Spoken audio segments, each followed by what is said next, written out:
Assalamu alaikum dear students. I hope you all are fine. I'm your chemistry teacher Professor Shehbaz.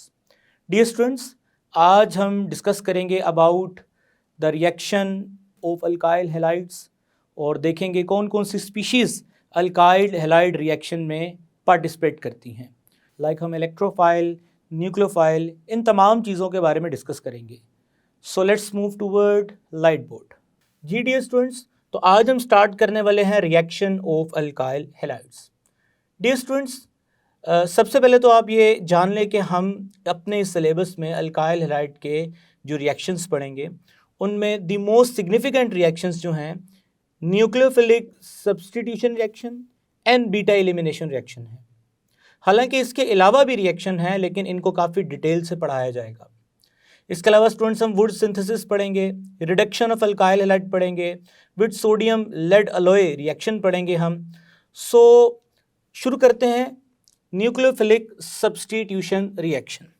Students, इसमें होगा क्या कि हमारे पास एक अल्काइल हैलाइड होगा और उस अल्काइल हैलाइड में डेफिनेटली यहाँ पे हैलाइड ग्रुप X जो कि एक न्यूक्लियोफाइल के तौर पे काम करेगा because they carry negative charge, और ये जो कार्बन है इस पे पॉजिटिव चार्ज है। तो स्टूडेंट्स होगा क्या कि न्यूक्लियोफाइल इस कार्बन पर अटैक करेगा जिसकी वजह से ये न्यूक्लियोफाइल यहाँ से लेफ्ट करेगा। कुछ इस तरह से होगा कि आने वाला न्यूक्लियोफाइल अटैक करेगा और इलेक्ट्रोफिलिक कार्बन पर अटैक करेगा और पुराना न्यूक्लियोफाइल जो है वो लेफ्ट करेगा यहाँ से। सो न्यूक्लियोफिलिक सब्स्टिट्यूशन रिएक्शन। अब इसकी दो तरह मैकेनिज्म्स हैं जो हम डिटेल से डिस्कस करेंगे आने वाले लेक्चर्स में। सो एक है स्टूडेंट्स SN1 रिएक्शन और दूसरी है स्टूडेंट्स SN2 रिएक्शन। सो ये आगे डिटेल से डिस्कस करेंगे। स्टूडेंट्स, नेक्स्ट हमारे पास है बीटा एलिमिनेशन रिएक्शन। जी स्टूडेंट्स, इन रिएक्शंस में क्या होगा, अगेन यही अल्काइल हैलाइड यूज होगा, लेकिन बीटा एलिमिनेशन रिएक्शन में पर्टिकुलरली ऐसे अल्काइल हैलाइड्स का इस्तेमाल किया जाएगा जिनमें बीटा कार्बन मौजूद होगा। लाइक अगर मैं यहाँ पे बात करता हूँ, फॉर एग्जांपल यहाँ पे ये X है। So this is alpha carbon, functional group के साथ वाला कार्बन है, उसके साथ बीटा कार्बन है और उस पे मौजूद हाइड्रोजन्स को बीटा हाइड्रोजन्स का नाम दिया जाएगा। स्टूडेंट्स, यहाँ पे आप न्यूक्लियोफाइल का जो इस्तेमाल करेंगे वो न्यूक्लियोफाइल का रोल प्ले नहीं करेगा, वो यहाँ पे बेस का रोल प्ले करेगा। स्टूडेंट्स, ये बड़ा मेजर डिफरेंस है, याद रखिएगा। सब्स्टिट्यूशन में जो आप न्यूक्लियोफाइल यूज़ करोगे, बेसिकली मैं थोड़ा यहाँ पे आपको बताना चाहता हूँ, आगे जाके भी आपको ये बात पता चलेगी कि न्यूक्लियोफाइल जो है ना ये मोस्टली बेसिक इन नेचर होते हैं। लेकिन थोड़ा सा मैं आपको डिफरेंस बता देता हूँ कब हमने बेसिक बोलना है और कब हमने न्यूक्लियोफाइल बोलना है। बेस स्टूडेंट्स, यहाँ पे जो हम न्यूक्लियोफाइल यूज़ करेंगे, आप देखेंगे आगे जाके कि जो न्यूक्लियोफाइल यहाँ यूज़ करेंगे, लाइक यहाँ पे OH माइनस यूज़ होगा, आगे जाके आप देखेंगे यहाँ पर भी OH माइनस यूज होगा। लेकिन क्या वजह है कि यहाँ पे OH माइनस जो है उसको हम न्यूक्लियोफाइल नहीं बल्कि बेस के तौर पे देखेंगे और यहाँ पे जो OH है उसको न्यूक्लियोफाइल के तौर पे देखेंगे। स्टूडेंट्स, न्यूक्लियोफाइल जो है वो अटैक करता है जाकर किस पे, इलेक्ट्रोफिलिक सरफेस के ऊपर, लाइक कार्बन के ऊपर। स्टूडेंट्स, बेस जो है वो क्या करेगी, वो अटैक नहीं करेगी इलेक्ट्रोफिलिक कार्बन पे बल्कि H पॉजिटिव को अपनी तरफ अट्रैक्ट करेगी। सो जब OH किसी प्रोटॉन को अपनी तरफ अट्रैक्ट करेगा तो वो बेस के तौर पे काम करेगा, और जब OH किसी इलेक्ट्रोफिलिक सरफेस पे जाकर अटैक करेगा तो तब वो न्यूक्लियोफाइल के तौर पे काम करेगा। आप ना न्यूक्लियोफाइल को लिविस बेस भी कह सकते हैं क्योंकि लिविस बेस भी यही काम करती है, क्योंकि पेयर ऑफ इलेक्ट्रॉन है OH के पास, माइनस का मतलब इसके पास 2 इलेक्ट्रॉन्स हैं, तो वो जाके इस कार्बन को देगा। So we can say that कि जो न्यूक्लियोफाइल है वो लिविस बेस के तौर पे काम कर सकता है। लेकिन थोड़ा बुनियादी फर्क आपको पता होना चाहिए कि न्यूक्लियोफाइल का काम है अटैक करना और बेस का काम है प्रोटॉन को अपनी तरफ क्या करना, अट्रैक्ट करना। सो बीटा एलिमिनेशन में स्टूडेंट्स OH जो है वो प्रोटॉन को अपनी तरफ अट्रैक्ट करेगा, जिससे ये बॉन्ड इस कार्बन पे शिफ्ट होगा, आगे से ये X निकलेगा, इन शॉर्ट H यहां से निकलेगा और X यहां से निकलेगा, HX रिमूव होगा और बदले में यहां पे डबल बॉन्ड क्रिएट होगा और हमें मिलेगा CH2, डबल बॉन्ड CH2। हम कहेंगे this is D hydro halogenation, dehydrohalogenation of alkyl halides. ये असल में बीटा एलिमिनेशन रिएक्शन का एक दूसरा नाम है जो आप चैप्टर 8 में भी पढ़ के आए हैं। डियर स्टूडेंट्स, आगे आने वाले लेक्चर्स में इसकी डिटेल बताई जाएगी। जिस तरह सब्स्टिट्यूशन दो तरह की है, वैसे ही स्टूडेंट्स बीटा एलिमिनेशन भी दो तरह की है। इसकी दो तरह की मैकेनिज्म्स होंगी, एक होगी बीटा एलिमिनेशन 1 और दूसरी होगी students beta elimination 2। I hope मैं जब ये लेक्चर आएंगे तो मैं इनकी डिटेल आपको काफ़ी अच्छे तरीके से एक्सप्लेन करूँगा। स्टूडेंट्स, अब हम स्टार्ट करने वाले हैं न्यूक्लियोफिलिक सब्स्टिट्यूशन रिएक्शन की general pattern of SN reaction.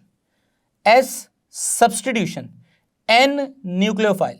तो न्यूक्लियोफिलिक सब्स्टिट्यूशन रिएक्शन की हम जनरल पैटर्न को डिस्कस करने वाले हैं। यहाँ पे स्टूडेंट एक आपको बताता चलूँ, SN, N अगर आप स्मॉल लिखेंगे एग्जाम में वो गलत भी हो सकता है, कुछ जगहों पे इसको सही मान लिया जाता है, लेकिन कोशिश करें आप कैपिटल N ही मेंशन करें।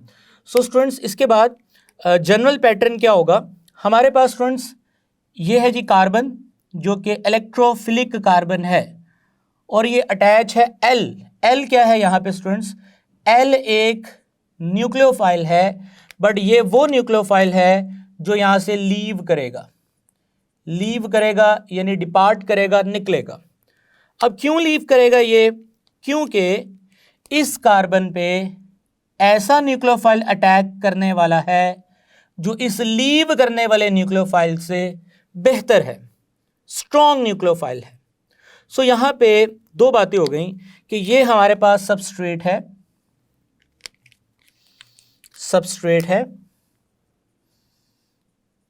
सबस्ट्रेट के ऊपर न्यूक्लियोफाइल ने क्या करना है, अटैक करना है, और लीविंग ग्रुप ने क्या करना है, लीव करना है। अच्छा, जो तो अटैक करने वाला न्यूक्लियोफाइल है उसकी पहली बात कि वो गुड न्यूक्लियोफाइल होगा, यानी कि स्ट्रॉन्ग न्यूक्लियोफाइल होगा। स्टूडेंट्स, इसके अलावा जो गुड न्यूक्लियोफाइल है वो पुअर लीविंग ग्रुप भी कहलाता है, ठीक है, या उसको गुड अटैकिंग ग्रुप भी कहते हैं। ये तीनों बातें हम कह सकते हैं, गुड अटैकिंग ग्रुप, ये सारी बातें उस न्यूक्लियोफाइल के लिए हैं जिसने इलेक्ट्रोफिलिक कार्बन पर जाकर अटैक कर दे। अब जिसने यहां से लेफ्ट करना है, जाना है, डेफिनेटली वो इसलिए जाएगा क्योंकि उसमें कुछ खराबियां हैं। पहली बात, जो लेफ्ट करने वाला न्यूक्लियोफाइल है स्टूडेंट्स, याद रखिएगा, उसमें जो पहली चीज होगी वो बैड न्यूक्लियोफाइल होगा, या दूसरा गुड लीविंग ग्रुप होगा, या तीसरी बात आप इस तरह भी कर सकते हैं, बैड अटैकिंग ग्रुप होगा, बैड अटैकिंग ग्रुप होगा, ठीक है। ये तीनों बातें आप कर सकते हैं। अब स्टूडेंट्स, ये जो मैंने एग्जांपल्स लिखी हैं, OH, OR minus, NH2 minus, definitely ये इस कैटेगरी में आ रहे हैं। जब ये इस पर अटैक करेंगे, लीविंग ग्रुप लीव करेगा। अब leaving group Cl minus, Br minus, iodide minus, HSO4 minus. अच्छा एक और बात बता दूं, लीविंग ग्रुप हमेशा लीव करने के बाद ना, लेफ्ट करने के बाद, जैसे भी मैं इक्वेशन लिखता हूं यहां पे, जैसे न्यूक्लियोफाइल अटैक करेगा सिचुएशन ऐसी हो जाएगी, NU कार्बन L, ये उसने अटैक कर दिया। अब ये जो लीविंग ग्रुप है ना, जिसने लीव करना है, ये स्टेबल होना चाहिए, यानी कि ये लेफ्ट करने के बाद वापस ना आए, जहां पर भी जाए स्टेबल रहे। अगर स्टेबल रहेगा तो ये वापस नहीं आएगा। तो स्टूडेंट्स, इनकी एग्जाम्पल में लेफ्ट करने वाले जो न्यूक्लियोफाइल्स, उनकी एग्जाम्पल में Cl माइनस है, ब्रोमाइड है, ठीक है, आयोडाइड है, एंड HSO4 माइनस 1 है, यानी बाइसल्फेट है। डियर स्टूडेंट्स, एक और बात याद रखिएगा, यहाँ पे पेपर में अक्सर क्वेश्चन आता है कि लीविंग ग्रुप का इलेक्ट्रोफिलिक कार्बन से बॉन्ड स्ट्रांग होगा या अटैकिंग ग्रुप का इलेक्ट्रोफिलिक कार्बन से बॉन्ड स्ट्रांग होगा। डेफिनेटली स्टूडेंट्स, ये बॉन्ड स्ट्रांग होगा और ये वाला बॉन्ड जो है ये वीक होगा। वीक है तो तभी ये टूटा है। ठीक है स्टूडेंट्स, अब यहां पे मैं आपसे एक सवाल करना चाहता हूं, जब स्ट्रांग बॉन्ड बनता है, वीक बॉन्ड टूटता है, तो ये कौन सा प्रोसेस है? Exothermic process. तो याद रखिएगा स्टूडेंट्स, ये कौन सा प्रोसेस है? एक्सोथर्मिक प्रोसेस है। अब इस सारे प्रोसीजर में ना एक MCQ एंट्रेंस टेस्ट में आता है, वो मैं आपसे पूछना चाह रहा हूं। आयोडाइड, स्टूडेंट्स आयोडाइड एक ऐसा न्यूक्लियोफाइल है जो दोनों कैटेगरीज में आ रहा है। दोनों कैटेगरीज का मतलब यह है कि ये गुड लिविंग ग्रुप भी है और गुड अटैकिंग ग्रुप भी है। अब देखते हैं, यानी ये गुड लिविंग ग्रुप भी है और ये गुड अटैकिंग ग्रुप भी है। रीजन देखते हैं। अब लीव वो करेगा ना जिसका मैंने बोला बॉन्ड इजीली टूट जाएगा। अब याद रखिएगा स्टूडेंट्स, आपको प्रीवियस लेक्चर में पढ़ा के आया हूं कि कार्बन और आयोडीन की जो बॉन्ड एनर्जी है ना, वो बहुत थोड़ी होती है, इजीली बॉन्ड टूट जाता है। जब इजीली बॉन्ड टूट जाएगा तो स्टूडेंट्स इजीली आयोडाइड जो है वो यहाँ पे लेफ्ट कर जाएगा, लीव कर जाएगा। इस वजह से आयोडाइड जो है वो गुड लीविंग ग्रुप है। अच्छा, गुड अटैकिंग ग्रुप, भाई अटैकिंग ग्रुप ने करना क्या है स्टूडेंट्स? जो न्यूक्लियोफाइल अटैक कर रहा है ना, उसने जाकर करना क्या है? अपने इलेक्ट्रॉन्स देने हैं, अपने इलेक्ट्रॉन्स इलेक्ट्रोफिलिक कार्बन को देने हैं।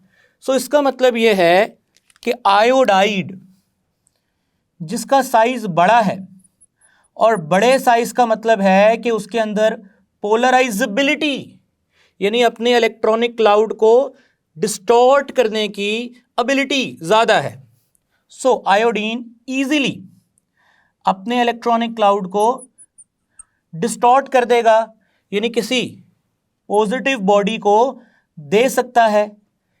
तो आयोडीन की इलेक्ट्रॉन देने की इस सलाहियत के पीछे रीजन क्या है? बड़ा साइज। बड़े साइज की वजह से न्यूक्लियस का इलेक्ट्रॉन पे कंट्रोल नहीं है। इस अमल को स्टूडेंट्स क्या बोलते हैं? Polarizability. So due to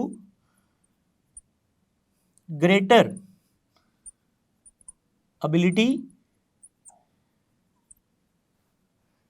ability to make poles, इसी को पोलराइजेबिलिटी भी कहते हैं। ठीक है स्टूडेंट्स, पोलराइजेबिलिटी भी इसको कहते हैं। सो वो आयोडीन की ग्रेटर है। सो यही तो न्यूक्लियोफाइल ने करना होता है कि कार्बन पे जाकर अटैक करना है और इलेक्ट्रॉन देने हैं उसको। सो ये भी आयोडीन कर सकता है। सो आयोडीन जो है ना वो दोनों कैटेगरीज में आता है, तो ये पेपर में अक्सर MCQ भी पूछा जाएगा आपसे। डियर स्टूडेंट्स, अब हम चलते हैं न्यूक्लियोफाइल एंड इलेक्ट्रोफाइल की डेफिनेशन की तरफ। नाम से जाहिर है पॉजिटिव चार्ज्ड बॉडी है ये। फाइल लव, यानी कि पॉजिटिव को कौन लव करेगा? वही चीज जिसके पास या तो नेगेटिव चार्ज है या लॉन पेयर है। So it has an unshared यानी lone pair electron pair available for bonding, यहां तो माइनस की फॉर्म में हो, मिसाल के तौर पे अभी आपके सामने एग्जांपल है Cl माइनस, यानी एक पूरे का पूरा अनशेयर्ड पेयर्ड है, या अमोनिया में लॉन पेयर है, वो भी पेयर है जो किसी दूसरे को वो दे सकता है। सो अनशेयर्ड इलेक्ट्रॉन पेयर अवेलेबल होगा जिनके पास, वो हमेशा ऐसी चीज की तरफ जाना पसंद करेंगे जिनके ऊपर क्या चार्ज है, पॉजिटिव, हम उन्हें न्यूक्लियोफाइल्स कहते हैं। In most cases it is basic in nature, जैसे कि मैंने बोला कि जब किसी पॉजिटिव स्पीशी के पास जाएंगे तो जाकर करेंगे क्या, यही करेंगे ना कि पॉजिटिव बॉडी को अगर लॉन पेयर है या नेगेटिव चार्ज है, इलेक्ट्रॉन पॉजिटिव बॉडी को क्या करेगा, ट्रांसफर करेगा। इसी नेचर को तो क्या बोलते हैं, बेसिक इन नेचर, और ये लिविस बेस का करेक्टर होता है। इट में भी नेगेटिवली चार्ज और न्यूट्रल, जैसे मैंने बोला अमोनिया न्यूट्रल है और बाकी ये नेगेटिवली चार्ज्ड है। स्टूडेंट्स, एक और चीज़ है जो हमारे सिलेबस में तो नहीं है, लेकिन आप याद रखिएगा कि न्यूक्लियोफाइल की स्ट्रेंथ को हम कंट्रोल कर सकते हैं सॉल्वेंट चेंज करके। मैं आपको ना एक छोटी सी मिसाल देता हूँ। स्टूडेंट्स, फॉर एग्जांपल मैं इस चीज़ को समझाना चाहता हूँ। इस जगह पे मेरे पास ना fluoride, chloride, bromide and iodide, ये ना न्यूक्लियोफाइल्स हैं। सबसे स्ट्रॉन्ग कौन सा है, मैं कहूँगा आयोडाइड, फिर ब्रोमाइड, फिर क्लोराइड एंड फिर फ्लोराइड। अब आयोडाइड क्यों स्ट्रॉन्ग है, क्योंकि लार्ज साइज है, इजीली इलेक्ट्रॉन दे सकता है किसी को। भाई किसी पॉजिटिव बॉडी को इलेक्ट्रॉन देगा तो यही तो न्यूक्लियोफिलिसिटी है। सबसे कम न्यूक्लियोफिलिसिटी फ्लोराइड की है, छोटा साइज है, इलेक्ट्रॉन जकड़े हुए हैं, इलेक्ट्रॉन देना मुश्किल है। सो ये ऑर्डर है न्यूक्लियोफिलिसिटी का। लेकिन स्टूडेंट्स, एक और चीज़ मैं आपको बताना चाहता हूँ कि फ्लोराइड, क्लोराइड, ब्रोमाइड, आयोडाइड, ये भी न्यूक्लियोफिलिसिटी का ऑर्डर है। अब ये ऑर्डर कैसे चेंज हो गया, थोड़ा सा मैं आपको एक्सप्लेन करता हूँ।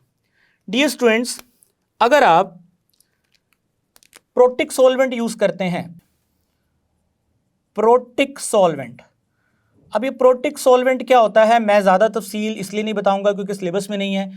प्रोटिक सॉल्वेंट ऐसे जैसे हम पानी की बात करते हैं, जैसे हम अल्कोहल की बात करते हैं। सो स्टूडेंट्स, जिनमें ऑक्सीजन और हाइड्रोजन के दरमियान में बॉन्ड हो उसे हम प्रोटिक सॉल्वेंट कहते हैं। तो प्रोटिक सॉल्वेंट में क्या होता है कि जो प्रोटिक सॉल्वेंट होता है उसमें जो H+ है वो घेर लेता है किसको, फ्लोराइड को। क्योंकि आप लोगों ने चैप्टर 1 में ये पढ़ा, हाइड्रेशन एनर्जी, छोटा साइज, हाइड्रेशन एनर्जी ज़्यादा। अगर आपको याद हो स्टूडेंट्स, फार्मूला मैं यहाँ पे लिख देता हूँ। हाइड्रेशन एनर्जी डायरेक्टली प्रोपोर्शनल है चार्ज, आइदर पॉजिटिव हो या नेगेटिव चार्ज हो, ओवर साइज, यानी साइज छोटा होगा तो हाइड्रेशन एनर्जी ज़्यादा होगी। सो सबसे ज़्यादा जो घेरे में आएगा वो फ्लोराइड आएगा। सो फ्लोराइड्स के लिए फिर निकलना मुश्किल होगा, वो वीक न्यूक्लियोफाइल हो जाएगा। आयोडाइड बड़ा साइज है, हाइड्रेशन एनर्जी कम होगी, पानी कम इसको अपने घेरे में लेगा, सो इसके लिए मूव करना, अटैक करना क्या रहेगा, आसान रहेगा। लेकिन अगर मैं बात करता हूं स्टूडेंट्स ए प्रोटिक सॉल्वेंट की, अब ए प्रोटिक सॉल्वेंट क्या होता है, ए प्रोटिक सॉल्वेंट, ए प्रोटिक सॉल्वेंट ऐसे होते हैं जैसे ईथर हैं। मैं आपको ईथर की एग्जांपल देता हूं। यहाँ पे CH3OCH3, जैसे हमारे पास एसीटोन है, एसीटोन है। तो स्टूडेंट्स याद रखिएगा, ये जो ईथर हैं, एसीटोन हैं, इनमें हाइड्रोजन और ऑक्सीजन डायरेक्टली कनेक्टेड नहीं है, इन्हें बोलते हैं ए प्रोटिक। इनमें क्या होता है कि इनमें ये जो नेगेटिव चार्ज है ऑक्सीजन का, ये बड़ा सिग्निफिकेंट रोल प्ले करता है, ये उल्टा रिपल्शन करता है फ्लोराइड, क्लोराइड, ब्रोमाइड, आयोडाइड को। तो सबसे ज़्यादा रिपल्शन कौन फील करेगा, फ्लोराइड। तो इस केस में फ्लोराइड भागा भागा जाएगा अटैक करने के लिए। तो ए प्रोटिक सॉल्वेंट में न्यूक्लियोफाइल्स की स्ट्रेंथ का ऑर्डर उलट हो गया। सो मैं आपको यह सिखाना चाहता हूं कि हम सॉल्वेंट की नेचर चेंज करके न्यूक्लियोफाइल्स की स्ट्रेंथ को बदल सकते हैं। ये अगले लेक्चर में आपको काम आएगी बात, आपने इसको याद रखना है। डियर स्टूडेंट्स, अब हम बात करते हैं electrophiles. It has an electron deficient atom in the centre of the molecule, हम उन्हें इलेक्ट्रोफाइल्स कहते हैं। In most cases it is acidic in nature. भाई देखते हैं AlCl3, खुद देख लो कि एल्यूमिनियम ऑक्टेट इनकम्प्लीट है, ज़रूरत है उसको इलेक्ट्रॉन्स की, उसको इलेक्ट्रॉन का पेयर चाहिए। भाई इलेक्ट्रॉन का पेयर चाहिए तो anything which are deficient in electron is Lewis acid, तो ये एसिड है, लिविस एसिड है। इसी तरह BF3 की बात करो, BF3 सेम ऑक्टेट इनकम्प्लीट है, 6 इलेक्ट्रॉन्स हैं, सो इलेक्ट्रॉन्स की कमी है। जो भी चीज़ इलेक्ट्रॉन को प्यार करेगी, माइनस चार्ज को लव करेगी, वही तो है इलेक्ट्रॉन लविंग स्पीशी, इलेक्ट्रोफाइल। सो इन इलेक्ट्रोफाइल में भी न्यूट्रल और पार्शियली पॉजिटिव चार्ज, जैसे ये न्यूट्रल है, ये न्यूट्रल है, ये पॉजिटिव बॉडीज हैं, ये सारी इलेक्ट्रॉन्स को पसंद करेंगी कि इनकी तरफ इलेक्ट्रॉन्स आए। सो ये इलेक्ट्रोफाइल्स हैं। स्टूडेंट्स, अब मैं आपके सामने एक टेबल लिखना चाहता हूँ जिसमें डिफरेंट तरह के न्यूक्लियोफाइल्स हैं और आपकी किताब में है, वो टेबल आप देख लें। जी डियर स्टूडेंट्स, तो आप देख सकते हैं आपके सामने जो टेबल आ रहा है, उस टेबल में ethoxide ion, hydrogen sulphide ion, thiocyanate ion, water have a lone pair, imino group, chloride, bromide, ammonia, cyanide, iodide, ये सारे के सारे स्टूडेंट्स किसकी एग्जाम्पल्स हैं? न्यूक्लियोफाइल्स की एग्जाम्पल हैं जो हमारे सिलेबस में मेंशन हैं। स्टूडेंट्स, इंशाल्लाह नेक्स्ट लेक्चर में हम डिस्कस करेंगे mechanism of nucleophilic substitution reaction. So let's move toward light board. जी डियर स्टूडेंट्स, आई होप कि ये लेक्चर आपको समझ आ गया है। इंशाल्लाह नेक्स्ट लेक्चर में मुलाकात होगी, तब तक के लिए मुझे इजाज़त दें। टेक केयर, अल्लाह हाफ़िज़।